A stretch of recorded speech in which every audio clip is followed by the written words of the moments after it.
السلام علیکم ناظرین، آج کا واقعہ ایک ہرنی کی فریاد اور سپاہی کا بادشاہ بننا ہے۔ کسی بادشاہ کی ایک بیٹی تھی جس کا نام سمیرانی تھا۔ اسے ہرنی پالنے کا بڑا شوق تھا۔ وہ اکثر اپنے باپ بادشاہ سے کہتی رہتی کہ مجھے ہرنی چاہیے، میں اسے پالنا چاہتی ہوں۔ بادشاہ بھی اکثر اپنی بیٹی سمیرانی کی بات کو ٹال دیتے تھے۔ ایک دن بادشاہ کی بیٹی سمیرانی نے ضد کر لی کہ مجھے آج ضرور ہرنی چاہیے۔ اس دفعہ بادشاہ نے بھی جان لیا کہ آج بیٹی ٹلنے والی نہیں، تو اس نے فوراً اپنے سپاہیوں سے کہا کہ جاؤ اور سمیرانی کے لیے ہرنی کا بچہ پکڑو۔ تمام سپاہی گھوڑوں پر سوار ہو کر جنگل کی طرف نکل پڑے۔ جب وہ جنگل میں پہنچے تو جنگل میں موجود ہرنی ان کو دیکھ کر ڈر گئی، کیونکہ اس کے ساتھ اپنا بچہ تھا۔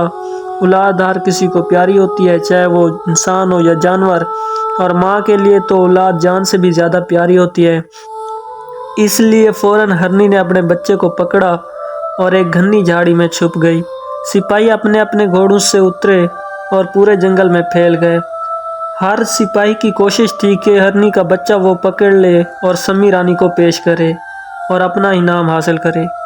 کافی دیر تک گھومنے کے بعد ایک بوڑھا سپاہی اس جھاڑی تک جا پہنچا جس میں ہرنی اور اس کا بچہ چھپے ہوئے تھے۔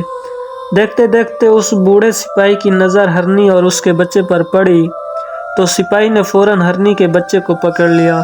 ہرنی سپاہی سے صدائیں کرنے لگی کہ اے سپاہی، اللہ اور رسول کا نام مانیں اور میرے معصوم سے بچے کو چھوڑ دیں۔ یہ آپ کے کسی کام کا نہیں، اس پر ابھی تو گوشت بھی نہیں آیا۔ خدا کے لیے میرے بچے کو چھوڑ دیں، اللہ آپ کا بھلا کرے گا، اللہ آپ کو اجر دے گا۔ خدا کے لیے میری اولاد مجھ سے جدا نہ کریں، میری ساری زندگی کی محنت اس طرح ضائع نہ کریں۔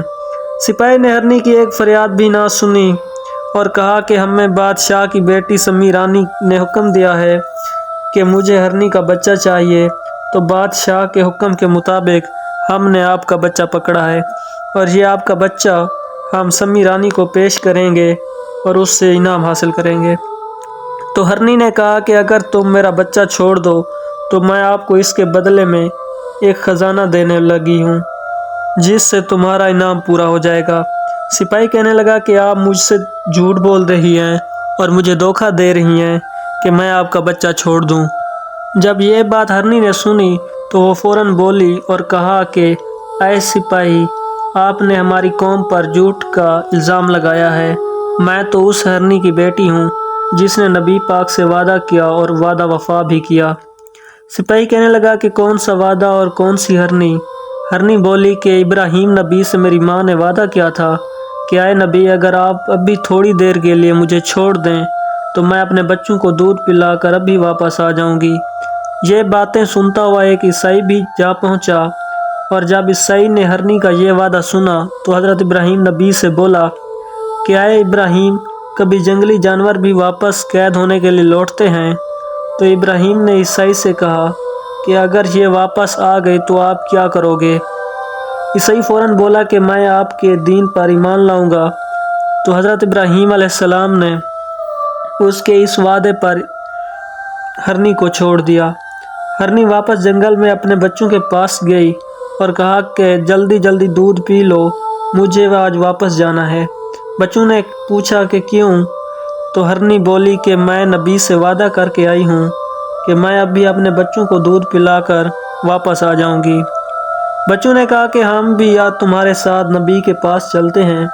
ہرنی اپنے بچوں کو ساتھ لے کر نبی کے پاس پہنچی۔ نبی ہرنی کو آتے ہوئے دیکھ کر فوراً بولے کہ اے عیسائی، دیکھو، آپ نے تو کہا تھا کہ جنگلی جانور کبھی واپس نہیں آتے، وہ دیکھو ہرنی آ گئی۔ ہرنی نے اپنا وعدہ پورا کر لیا ہے، اب تم بھی اپنے وعدے سے ہرگز نہ مکرنا۔ تو عیسائی بولا اور حضرت ابراہیم علیہ السلام کے دین پر ایمان لایا۔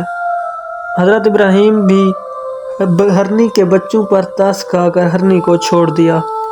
یہ سب سن کر سپاہی کے دل میں رحم پیدا ہو گیا تو اس نے بھی ہرنی کے بچے کو چھوڑ دیا۔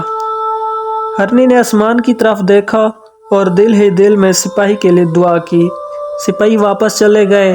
جب بوڑھا سپاہی رات کو سویا تو اس کے خواب میں ایک سفید پوش شخص آیا جس نے بوڑھے سپاہی سے مخاطب ہو کر کہا کہ جب آپ نے ہرنی کے بچے کو چھوڑا تو ہرنی نے آپ کی حق میں دعا کی اور اس دعا کو قبول کیا گیا ہے۔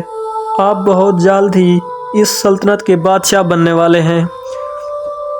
اس سے کچھ عرصے کے بعد اللہ تعالیٰ کے حکم کے مطابق وہ اسی سلطنت کا بادشاہ بن گیا۔